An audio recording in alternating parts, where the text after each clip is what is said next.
rendah dan harga itu menjadi lebih tinggi. Nah, di dalam chapter ini kita yang kita bahas adalah pasar oligopoli. Ada namanya model Cournot, ada namanya model Bertrand. Di situ bermain. Nah, saya nggak akan ngomong ke kalian jadi model pasar oligopoli itu apa. Harusnya kalian di pengantar mikro sudah dapat. Nah, di dalam aplikasi-aplikasi pasar oligopoli sana ada model namanya, ada model Cournot, ada model Bertrand, ada model Stackelberg yang kalian pelajari tadi, ada model persaingan monopolistik dan sebagainya. Nah, di dalam oligopoli tadi, beberapa model tadi hasilnya itu berada di antara kedua sisi ekstrim tersebut, di antara harga dan di antara jenis produknya. Nah, model Bertrand yang sederhana itu bahkan memprediksi bahwa dengan hanya dua perusahaan yang menjadi barang homogen dan bersaing dalam harga, hasilnya itu akan sama seperti persaingan sempurna atau P sama dengan MC. Nah, inilah yang disebut sebagai paradoks Bertrand dalam buku itu. Oke. Kemudian di sana juga membahas tentang Cournot model. Model Cournot itu adalah model persaingan dalam kuantitas. Jadi yang bersaing itu kuantitinya, bukan harganya. Oke, itu model Cournot. Oke, ingat model Cournot, model persaingan itu dari sisi kuantitas, bukan sisi harga. Nah, perusahaan secara bersamaan itu memutuskan berapa banyak barang yang akan diproduksi. Oke. Model Cournot asumsinya apa? Yang pertama, barang yang dijual itu homogen. Itu asumsi yang pertama untuk model Cournot. Perusahaan itu memilih kuantiti secara bersamaan. Jadi memutuskan output, memutuskan berapa jumlah kuantitinya itu dalam waktu yang bersamaan. Itu untuk asumsi model Cournot. Kemudian asumsi yang ketiga, setiap perusahaan itu percaya bahwa keputusan kuantitas perusahaan lain itu tidak akan berubah, atau naive expectation namanya. Jadi perusahaan A itu percaya bahwa perusahaan lain itu nggak akan berubah keputusannya. Itu asumsi yang ketiga. Asumsi yang keempat apa? Harga pasar itu ditentukan oleh total kuantitas semua perusahaan melalui kurva permintaan bisa. Oke, jadi price of goods itu ditentukan oleh the quantity total of goods from all the firm, dari semua perusahaan. Nah, logikanya bagaimana? Jika perusahaan satu itu memproduksi Q1, perusahaan 2 memproduksi Q2, maka totalnya adalah Q1 ditambah Q2. P-nya bagaimana? Sudah masukkan ke persamaan permintaan, P sama dengan A min BQ. P-nya tadi berarti Q1 ditambah Q2. Oke. Nah, hasil keseimbangan Cournot itu disebut sebagai keseimbangan Nash-Cournot atau Nash-Equilibrium-Cournot model. Nah, artinya apa? Artinya harga pasar itu berada di antara harga monopoli dan harga persaingan sempurna, ada di tengah-tengah. Jadi yang namanya Cournot price, harga yang ditimbulkan oleh model Cournot pas persaingan sempurna. Semakin banyak perusahaan dalam pasar, total kuantitas itu akan meningkat, kemudian itu harga akan turun, dan setiap perusahaan itu akan menurun. Oke, menurun sampai apa? Sampai mendekati hasil persaingan sempurna.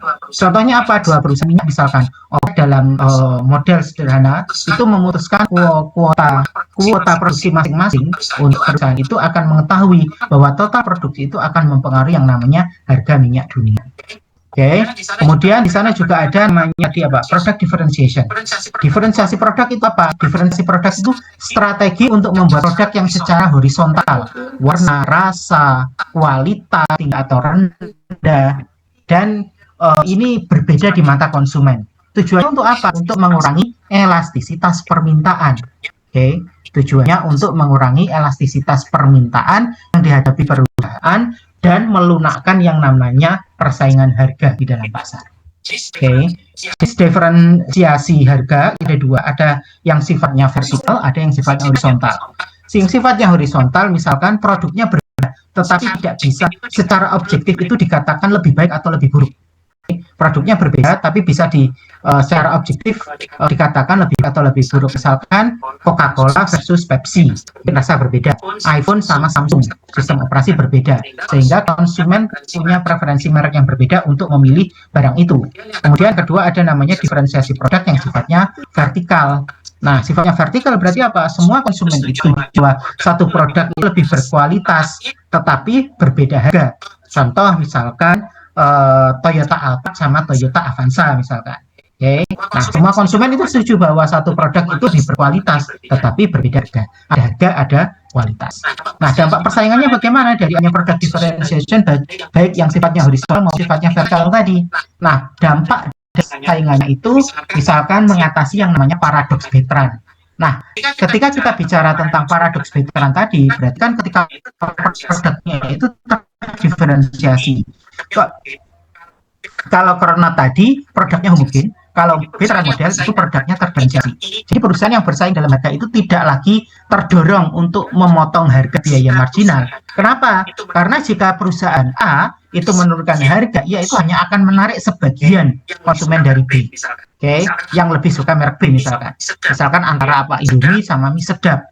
Oke, mie sedap, kemudian baru ada, kemudian dengan harga yang lebih murah itu akan menarik sebagian konsumen Indomie seperti itu. Jika perusahaan itu memiliki basis pelanggan setia. Kemudian dampaknya apa? Ada namanya profit atau laba positif. Nah, dalam keseimbangan perusahaan itu dapat memperoleh laba positif karena masing-masing memiliki kekuatan monopoli pada segmen pasarnya sendiri.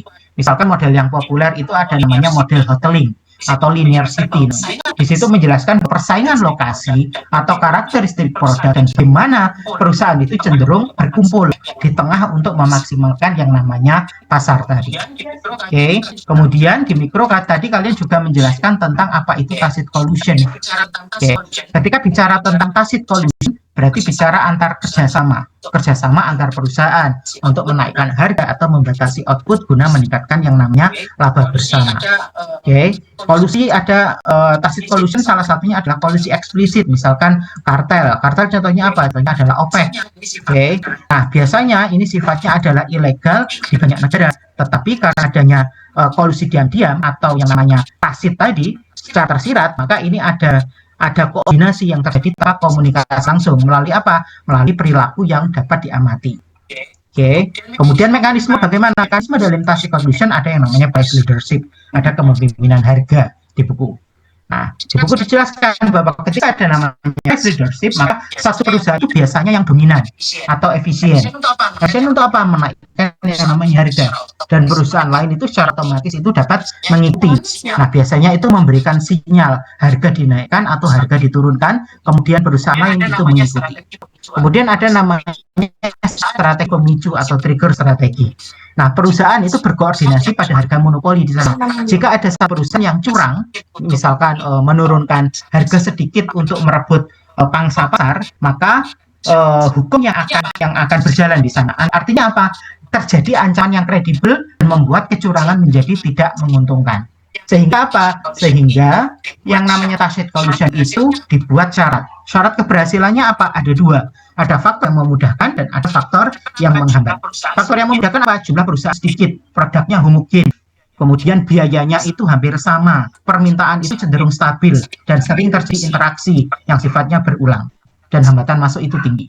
Kemudian itu faktor yang memudahkan. Faktor yang menghambat apa? Banyak perusahaan, kemudian produknya sangat terdiversifikasi, biaya berbeda, permintaan itu sangat fluktuatif, kemudian teknologi itu berubah cepat, dan ada perusahaan yang sifatnya itu sangat agresif. Sehingga apa? Ketika ada namanya kolusi diam-diam, itulah yang membuat adanya every entry and exit tadi. Oke, masuk dan keluar. Tadi sudah banyak dijelaskan. Nah, model lain itu apa? Dari import competition selain Cornot, tadi saya sudah sedikit menjelaskan tentang Bertrand. Ketika bicara tentang Bertrand, berarti perusahaan bersaing dalam harga secara bersamaan. Oke, apa hanya harga akan jatuh hingga biaya marginal, bahkan dengan hanya ada dua perusahaan tadi. Oke, di dalam model Bertrand ini kemudian ada yang mengkritik hal ini nggak realistis. Kenapa realistis? Karena mengabaikan yang namanya kendala kapasitas. Jika perusahaan itu tidak bisa memenuhi semua permintaan saat harga itu lebih rendah, maka mereka itu tidak akan memotong harga terlalu agresif. Nah, itu adalah model Bertrand. Kemudian ada namanya model Stackelberg. Seperti Cornot, kalau model Stackelberg itu seperti model Cornot, perusahaan itu memilih kuantitas secara berurutan atau sequential game. Jadi, nah, satu perusahaan itu bertindak sebagai leader dan yang satunya sebagai follower. Jadi ada namanya leader, ada namanya follower. Itu model Stackelberg.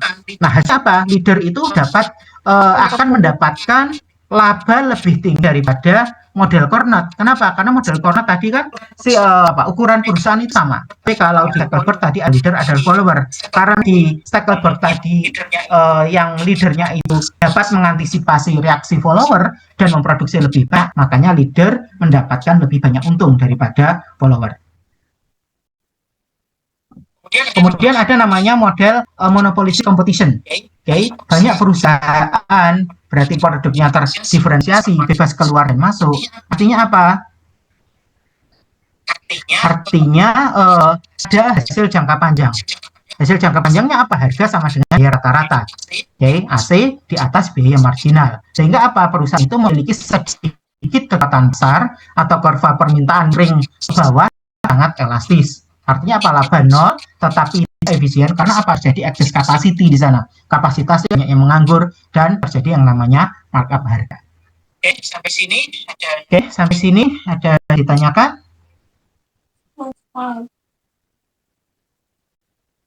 Oke, sudah ada.